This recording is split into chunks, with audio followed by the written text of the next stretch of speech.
Well, it's almost the big day. Travers Day is coming up very, very shortly, and obviously all eyes are focused on Saratoga and American Pharoah in the Travers. But we've got a lot more than that going on here at Saratoga.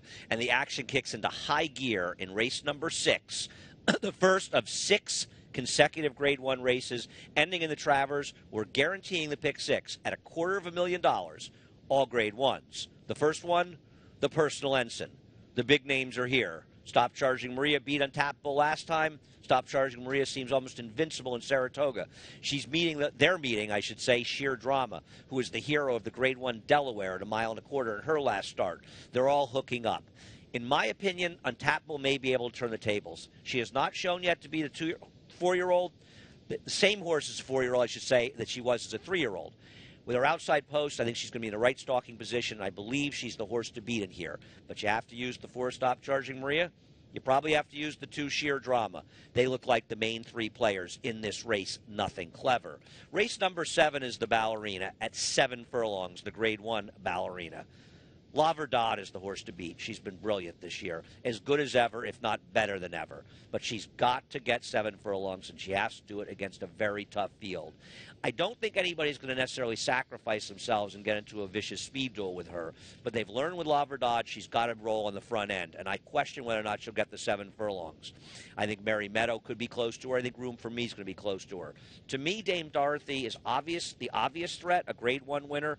I'm not sure I love her in this spot. I'm going to give a good long look to horses like the 7 Unbridled Forever, but particularly the 8 Street Story, who I believe has been subtly improved this year, and she's going to be a price in here. The main 4 players for your pick 6, the 2 La Verdad, the 6 Dame Dorothy, the 7 Unbridled Forever, and the 8 Street Story, a horse that interests me a great deal at a price. Now, the pick 6. You're alive, you want to hedge. You're not alive, you want to play. We're guaranteeing the pick 4 at $1 million. And keep in mind, all of these bets finish up in the Travers Stakes, the Grade 1 Travers. The NYRA.com King's Bishop is race number 8, the 3rd race in the pick 6, the 1st in the pick 4, and it is a good old-fashioned war. I'm going to give you 5 major players. The 2 Grand Billy, who ran extremely well in winning the carryback last time. I think he's a very dangerous player at a fair price. The 3 Competitive Edge, he couldn't get the 1 1/8 last time against American Pharoah, but horses left in American Pharoah's wake have been cleaning up. Still, I question whether or not he is a great bet at a short price, but you probably have to use him in the pick 4. Mr. Z, turning back for Wayne Lucas. Think he's a very dangerous player. He's the 5.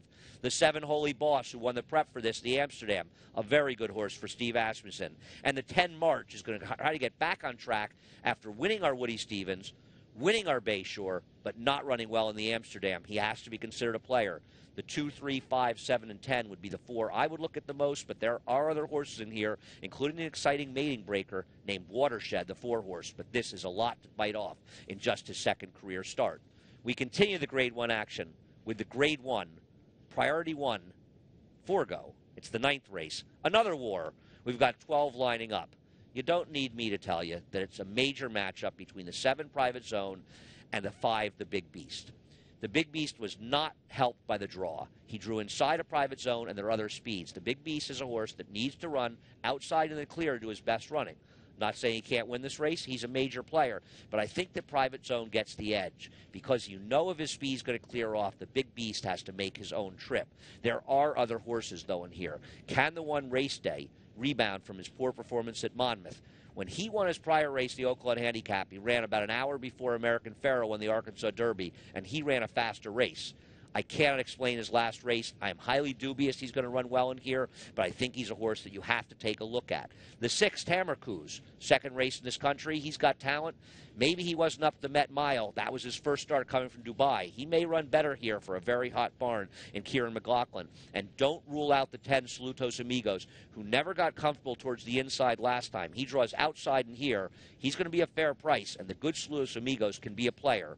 The 1, 5, 6, 7, and 10 are the major players in a very contentious Priority 1 Jets Forgo. Race number 10, The third leg in the pick 4 sequence. The fifth leg in the pick 6 sequence is the Sword Dancer. It's the grade $1 million Sword Dancer. There's no doubt the horse to beat is Flintshire. He's the second most likely single in these sequences behind American Pharoah. He comes from Europe. He was second in our Breeders' Cup turf last year behind main sequence. He was second to Trev last year in the Arc de Triomphe. He was second to Trev in his most recent start. If he runs his good race, he is simply too good for these.